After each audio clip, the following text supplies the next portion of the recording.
When I think about people who are stuck in that busy trap, what I think really happens is we're losing sight of what matters the most in life. And when I think about that, it's the kinds of things that probably matter the most to most people are the connections and relationships that they have. So we get stuck in the busy trap. We are at work or thinking about work or switched on at work all the time. And that means we can't really be fully present with those that we love the most or enjoy the things that perhaps we used to. And I remember just recently talking with someone in our community, and they talked about the fact that they had about a year ago taken a job for the money because they believed that this payment was much higher than the previous role that they had been in. They wanted to provide a high quality lifestyle for their family, wanted to be able to feel like they had the ability to do things with their family because this extra money was coming in. But the reality of the job that was taken on was it was highly stressful. It was something that couldn't be done 9 to 5. It had to be done in the evenings. There was working on weekends. And even in downtime, there was so much stress about what was happening in the business and what they needed to be responsible for, that rather than actually being present for the family, there was the pattern of perhaps just vegging out, drinking alcohol, just not even connecting with family at all, not adding any value to their life, and getting to a point where it actually was probably the unhappiest they've ever been. And it really is a great example, I believe, of the wake-up call that sometimes hits us when it's probably too late, that what we're doing is pushing away the thing that we want to experience the most in our lives because we've placed value on something else that clearly isn't allowing us the opportunity to experience the things that we really want to. Does that make sense, Nick? It makes really good sense. Just pause for a moment. Can you hear the big Harley sound in the background? Okay. So Leah, hopefully you can't either. I'll just continue talking. Jules is about to leave and it's so loud in my headphones. I can't hear. I can hear some drilling across the Right, roof. okay, well, I can't hear that. So I'm going to continue the conversation and fingers crossed we're all good. Thank you, Leah. So that makes absolute perfect sense. And the thing that comes to mind for me there as you're talking through that, Ness, is that because I know we were having a chat about this person as well, and you were talking about the incredible results that they had achieved in the work environment. And that just triggered this thought for me around this whole piece that how do we define what success is? And let me go a bit deeper around that.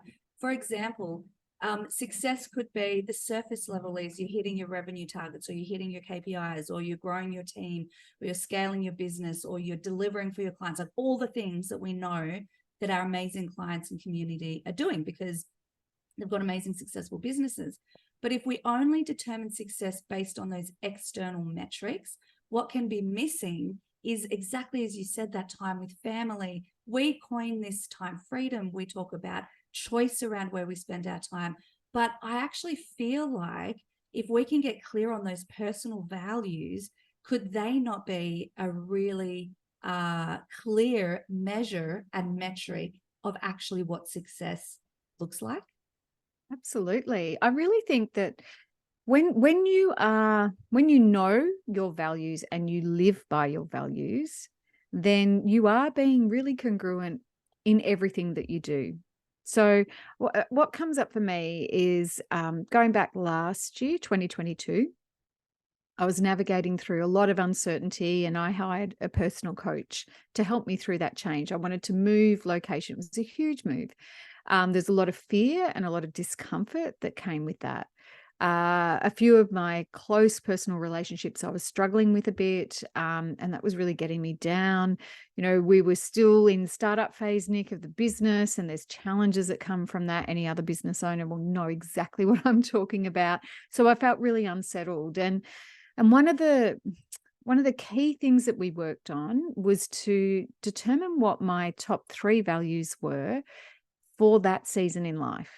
because I believe they change over time. My values when my children were at home and they were younger and I was working full time were very different to what they were then and what they are now.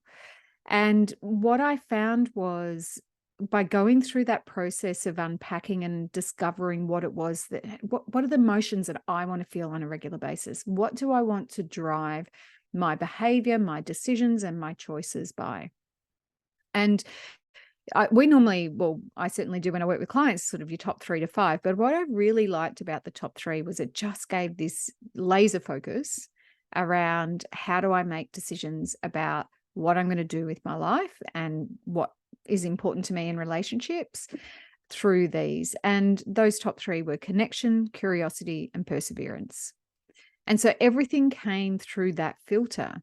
And I really do think that it's tapping into that, understanding what drives you, what you want, and what you want to experience, that then allows you to go into the workplace and bring that. I bring that into work. That's so important in our business. Connection, for me, is one of the key drivers. Curiosity, like, what a great way to experience life when you're curious about other people, about yourself, about experiences.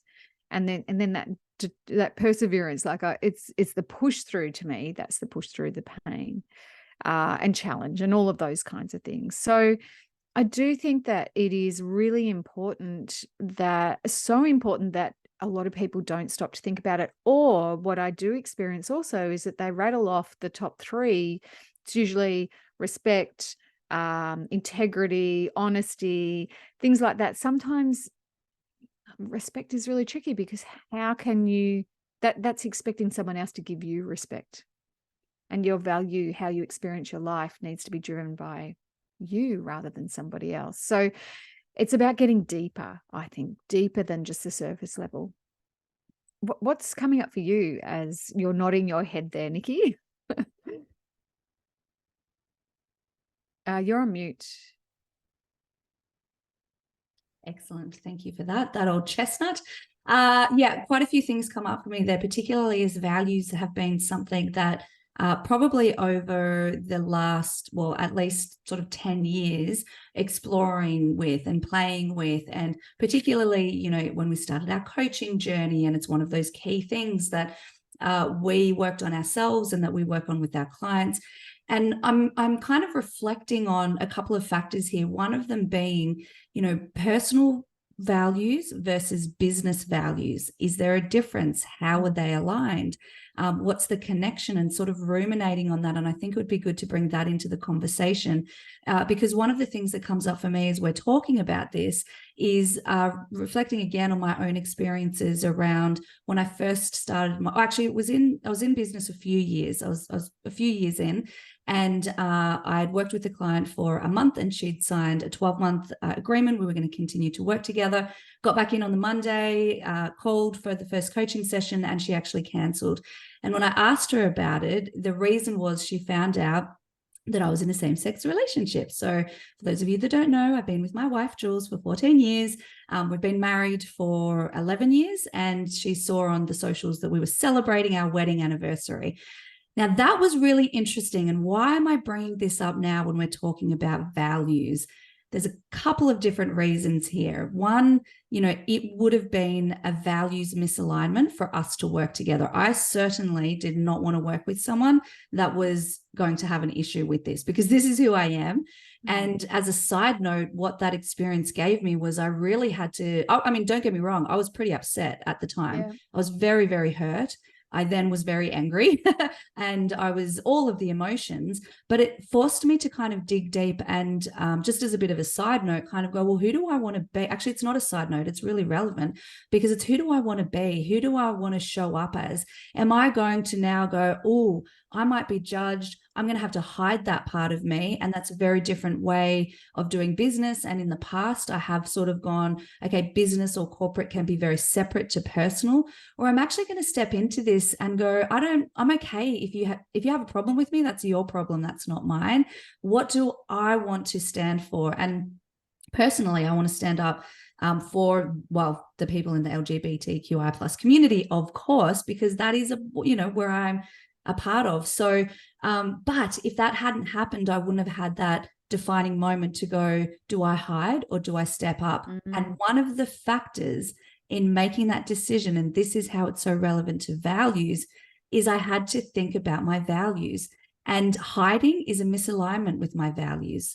And stepping into who I am is absolutely a part of who, is aligned with my values. And, there's a lot of talk about when we're not happy in life, when we're not happy in our businesses, or it's not fulfilling, that is because there's a misalignment in your values.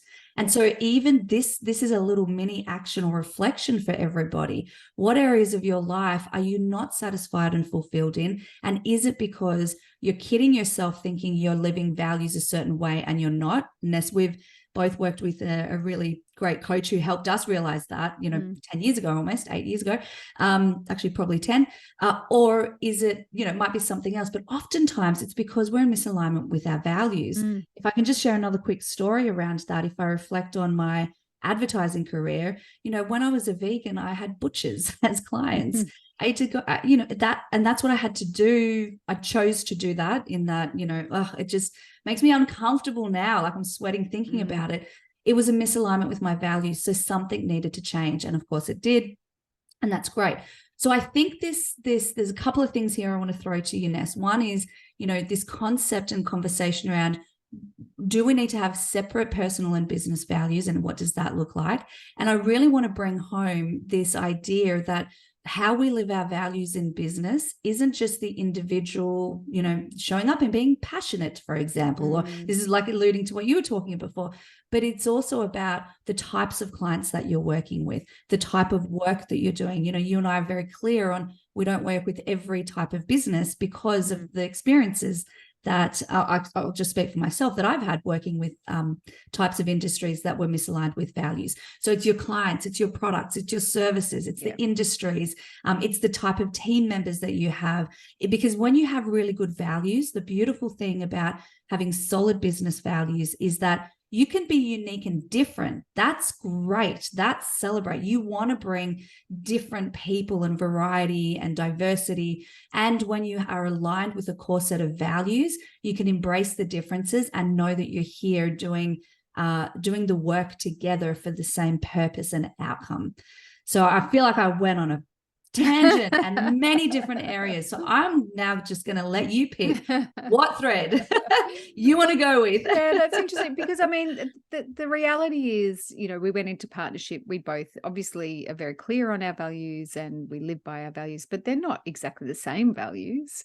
So coming together and creating the values that we wanted for the business, that was a really excellent experience to go through, because it really got us to think about, well, what matters the most and what's important, and how do we want to show up, and what kind of work, and like you said, the clients, the work we do, all of that kind of thing. But the interesting thing for me was when it became obvious that I think we had the opportunity to work with somebody in an industry that I can't even remember what it was. Do you remember what it was? Farmers or something like that. It was definitely like beef farming or something. Yeah. And I think that I remember the conversation we had where you were like, oh, this is so misaligned to who I am and what I stand for. And it became obvious that, well, we needed to acknowledge that. We needed to actually make that part of the work we do, the clients that we work with, because it mattered so much to you. And even the discussions around, if you wanted to do that work, because I don't share that, sort of philosophy, then that's okay. But it created and generated the discussion. And what you're saying before kind of makes me think, most business owners start out their business and it's their values in the business. And that's how they start to grow. And then people start coming into the team, and it's like culture, right? We've got so many different opinions and behaviors and value sets, and we actually need to come together over a shared set of values. So does that then need to change? Does it need to change to take into account the different people that we have working for us? Or is it something that you can be aligned to? And I know with some previous leaders that I would coach with, when they were struggling because their personal values were in misalignment with the business values, it became a big challenge because they had to make a call around, am I going to continue to work here? Or can I accept that when I come to work, these are the values that I need to align with, and then outside of work, I don't have to. And I just don't think that this awareness is high, particularly when we are just consumed with the doing. So when we and that uncomfortable feeling, right? That sort of, there's something is sitting uncomfortably with me. And we don't often stop to take that step back and go, what is it that's actually driving this? Where is this misalignment coming from? Yeah. And so I do think that as a business grows, we do need to look at it from a more holistic overall business value. But it's hard to separate who we are and what we stand by, particularly when we're working for someone else. And I think that that is something that business owners need to navigate. Even leaders of teams need to navigate through, because not everyone's going to be the same. Yeah, It's just absolutely. life. And also, because when you're clear on your values, another benefit is it helps with decision making. So even in the example I gave, I was like, you know, who do I want to stand for? What are my values? That helped me decide how I was to go forward. And I think as well, to kind of build on what you said around, do you create shared values based on the team that you have there? And, you know, does it change as the team changes? I think that business values, they can evolve, but they can't be so excuse me, at the whimsy of when the team changes. Because here's the thing, the team will find a way to live those values kind of in their own unique way. But the beautiful thing when you've got good business values is you can hire according to the values. So it helps decision making around recruitment. It can help with engagement and motivation of team. It can give them a sense of purpose. And it's really interesting because you and I have worked with similar coaches over the year, even before we were in business together, and obviously now. And there's been this progression of, we worked with a coach who was really adamant, you have different set of values for business and different set of values for personal. And then also fast forward about 6 years later, we worked with another coach who was really adamant, you have the same values for business and for personal. And we were talking about this before because we're like, so what did we land on? You know, we're always a big believer on go and learn and hear what people have to say, and then come up with your own truth around this. So Ness, what's your thoughts? Is it separate? Is it together? How does it work? What does it look like? Because it can also feel quite overwhelming. Yeah, I think it's just keep it simple. You've got to bring it right back down to the most simple way for me to look at it is understanding who I am first, and then who I am in the business. And one of the things, which is why I think it could differ, like you still bring you, right? Everybody still brings who they are, the essence of you, especially if you're the owner of the business. You've created this through what you place value on. And I also think that there are different qualities and aspects that we need when it comes to working. And I think about my own experience through being coached when I started my business, and, you know, needing to have some sort of driver in there, which I guess perseverance kind of falls into that category for me personally, but it's different than determination or, you know, what are some of those other really masculine Tenacity, words? hustle. Yeah. And so results. absolutely. And I think at that time in my business career being so green, I did need to lean into those values because they felt uncomfortable. So they were probably more aspirational rather than, you know, what came naturally to me. But by doing so, by valuing perseverance, by valuing determination, it meant that I could push through some challenging times. And I think about, you know, if you are in any business, anywhere, like you're going to have great times and hard times. And so there are some qualities, I think, that you need to stand together. And the other thing that comes to mind too is as your team grows, having a value around team collaboration or team belonging, a sense of belonging or connection, I think that's really important. That may not be as higher priority when it's just you as you start out? They're kind of the thoughts that are coming to mind. I think I'm on the fence. I don't think I'm landing anywhere specifically, other than to say it's very important you know you first, and that you need to, I believe, in a business, have a set of values. And that could change and evolve as the business grows, just like, depending on the season in life that you're in, as to what your personal values that you're going to prioritize over everything else. And that's why things like, for me, honesty is just a given, but I want to prioritize having a sense of connection. I want to prioritize being curious, and I want to prioritize this perseverance. So even that right there could be a good example of, for you personally, honesty is just a given. So it's something that you value highly in life. However, it's not a top 3 value because it's a given. It's done.